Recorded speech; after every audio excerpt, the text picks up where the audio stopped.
Olá, meu nome é Matheus Costa Cerqueira, eu sou aluno do Instituto de Física de São Carlos, aluno de doutorado. Eu estou no meu quarto ano de doutorado, estou caminhando para a conclusão, fazendo a elaboração da minha tese. E meu trabalho se chama Correlações Bosônicas em Teoria de Gauge na Rede a Temperatura Finita. Sou, sou orientado pela professora doutora Tereza Mendes. Meu trabalho envolve a gente falar sobre a QCD e exclusivamente a gente falar sobre a QCD na rede. A QCD ela é uma teoria que vai descrever, é uma teoria de gauge que vai descrever as interações fortes que existem através de um modelo de quarks, e essa interação vai ser mediada por uma troca de gluons, né? E meu trabalho vai envolver, então, a análise de simulações numéricas de modo que a gente consiga perceber esses fenômenos difíceis de serem medidos. Então, a primeira coisa que a gente precisa ver é sobre a teoria da QCD na rede. Então, a gente primeiro analisa a teoria como ela é uma teoria, como sendo uma teoria contínua.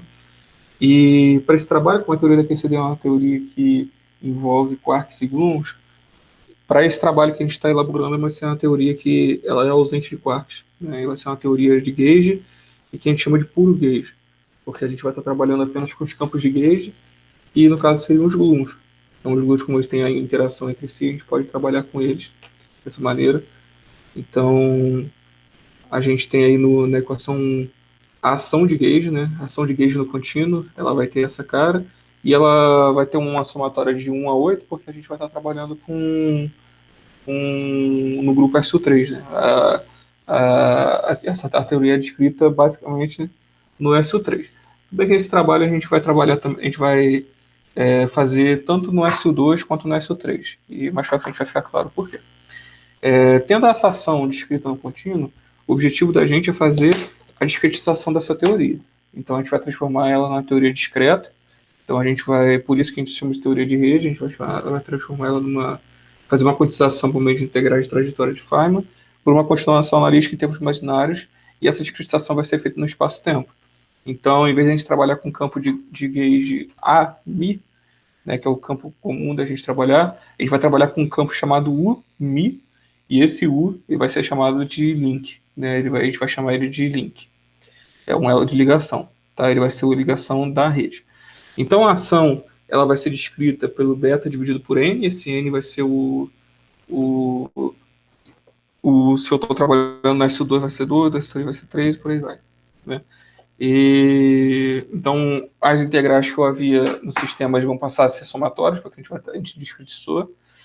E esse beta ele vai ser colocado no lugar da constante de acoplamento, da minha teoria. Tá bom?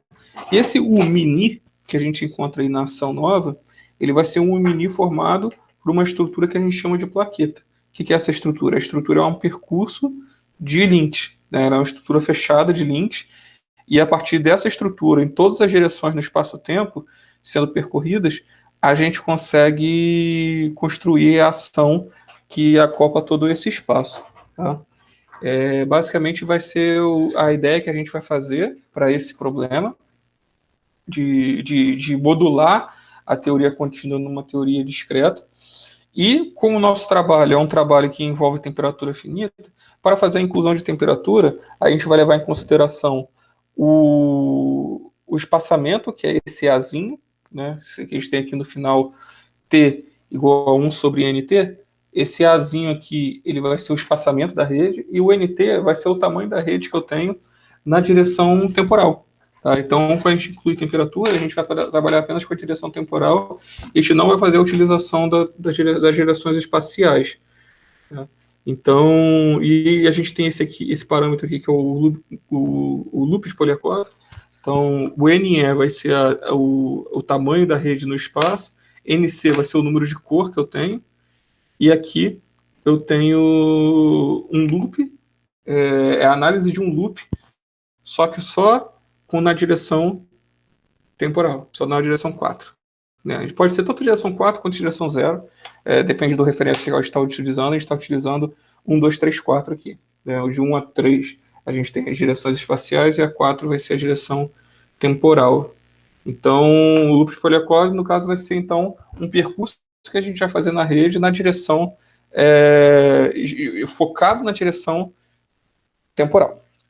Tá? E a partir desse parâmetro, né, vai ser o parâmetro de ordem na nossa teoria, a gente consegue entender quando está acontecendo a transição de fase, por exemplo, no SU2 e no S3 também. Tá? Então, no SU2 a gente vai ter um ponto crítico, a gente consegue fazer a análise desse ponto crítico dentro desse loop, a partir desse loop de Polyakov, e isso faz com que a gente consiga perceber fenômenos interessantes ali nessa região de transição. Mas basicamente o que a gente faz é fazer essas análises utilizando o propagador do Bloom. Tá? Como a partícula que a gente vai estar trabalhando nesse problema vai ser o Bloom, então o propagador do Bloom ele vai ser o objetivo da gente nesse trabalho. Então, para a gente poder alcançar o propagador do Bloom, primeiro a gente precisa fazer a metodologia numérica. A metodologia numérica que a gente vai utilizar primeiro a gente vai construir uma teoria que precisa ser termalizada. Então, os dados que a gente tem, eles vão ser dados que necessitam primeiramente estarem termalizados. A gente vai passar por um processo de Monte Carlo, né, através de cadeias de Markov. E esse processo vai dar para a gente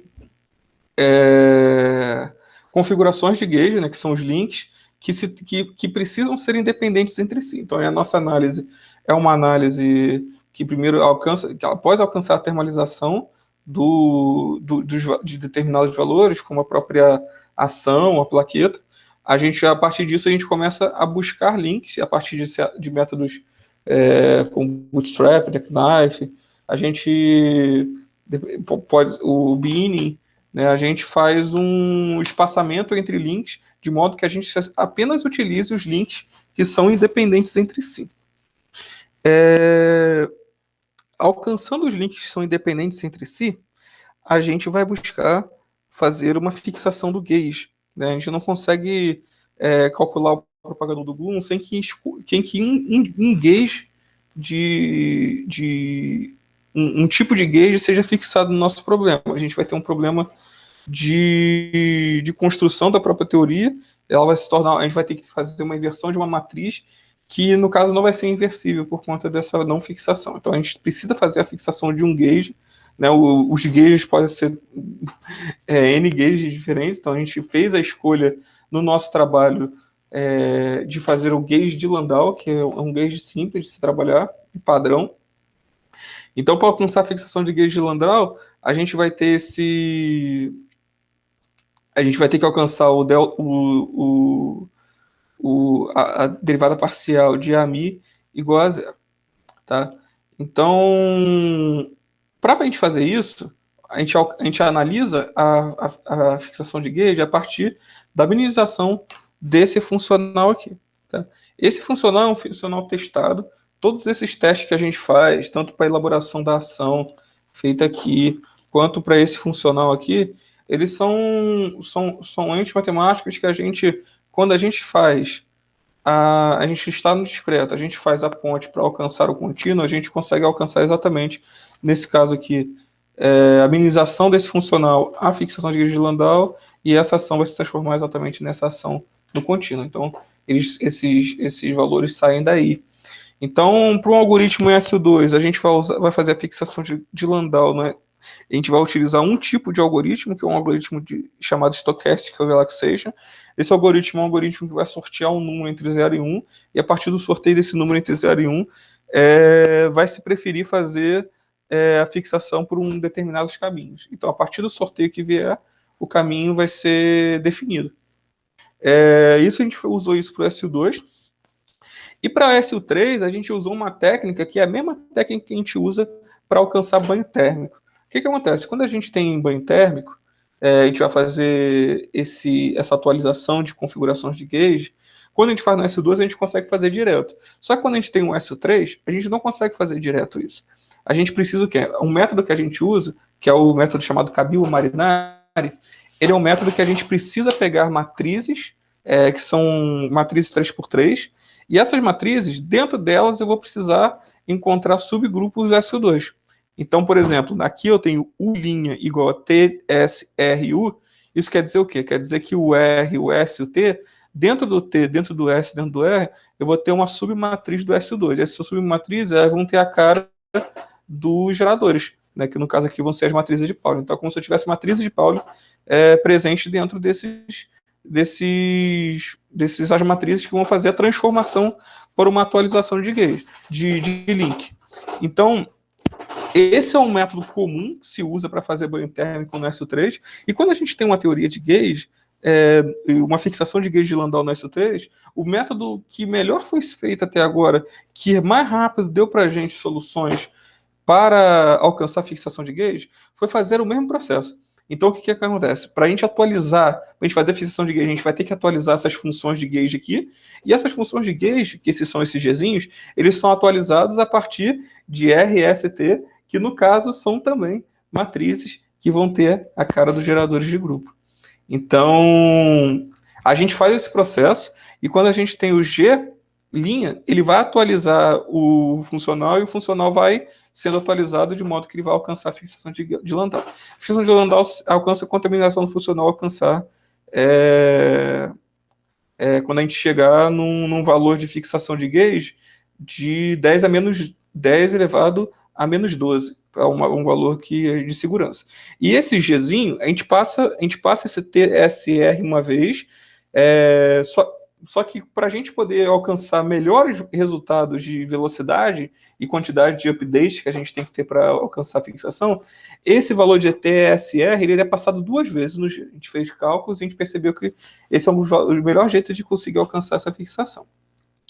Então, uma vez só, a gente vai demorar muito, e a partir de 3 a gente começa a ter o mesmo número de atualizações, mas o tempo de processamento acaba sendo maior, então não compensa. Então, geralmente, a gente vai fazer 2 atualizações por processo. Então, isso vai gerar para a gente valores de campos de gluon que estão fixados. A partir desses campos fixados, a gente consegue alcançar propagadores do gluon. Aqui eu coloquei 2 exemplos de propagadores do gluon no SU2. Eu preferi colocar os SU2 porque são os valores que eu tenho redes grandes, e isso me dá um comportamento legal. Então a maior rede que eu tenho é uma rede que eu tenho 48 ao cubo por 4, que é uma rede muito, muito interessante para computadores normais fazerem. E aqui a gente percebe que conforme vai aumentando a temperatura, aumenta o comportamento do propagador do gluon. Então eu vou ter um propagador do gluon transversal e um propagador do gluon longitudinal. Né, eu consigo fazer isso porque eu tenho propagador do gluon e eu faço uma projeção em cada um dos lados para que eu possa fazer análises diferentes em relação ao comportamento desse propagador. E as considerações finais aqui, a gente tem mostrado que esse resultado tem sido muito relevante para a gente analisar exatamente o que acontece próximo da temperatura de transição de fase, o que acontece se a gente aumentar muito a nossa temperatura. Então a gente já está trabalhando com temperatura maiores, 2 vezes maior do que a temperatura crítica, a gente pode trabalhar com 3, 4 vezes. E isso tem dado resultados interessantes, e esse processo tem sido feito por SU3, né? Esse processo tem sido já feito pelo S3, isso é muito interessante, tem nos dado resultados muito, muito legais. Então, o nosso próximo passo, para eu finalizar o trabalho, é a gente alcançar essas massas de blindagem no propagador do gluon S2 e S3. Quanto maiores forem as redes, melhores são as massas de blindagem, e quando a gente melhor tem esses valores de massa de blindagem, melhores serão nossos resultados. A gente poder aumentar o número de configurações de gauge presentes nos propagadores, isso vai diminuir os erros presentes ali. Então, se a gente está com erros muito grandes, é porque a gente não conseguiu um número grande de valores de configurações de gauge ainda para poder analisar. Então a gente melhora a nossa estatística. A gente então quer produzir propagadores do gluon que tenham redes grandes, e no gauge de Landau é que essas redes possam ser assimétricas. A gente produz tanto redes assimétricas, que a gente chama de redes de temperatura zero ou sem temperatura, e redes de temperaturas assimétricas, que é o que dá para a gente o caráter de um propagador imerso em temperatura. Tá? Então a gente quer propagadores maiores, que a gente entende melhor o comportamento desses propagadores. E com isso, a gente elaborar a produção de um artigo que possa definir melhor a metodologia utilizada para a fixação de gauge de Landau para o SU3 na rede. A gente tem uma dificuldade muito grande de encontrar artigos na literatura para isso, e esses artigos não tinham uma boa metodologia, então a gente elaborou uma metodologia muito boa. Para poder, isso vai sair em artigo também. Então eu agradeço ao CNPq pelo financiamento, e esse é o trabalho que eu tenho elaborado até agora, caminhando para a finalização da tese.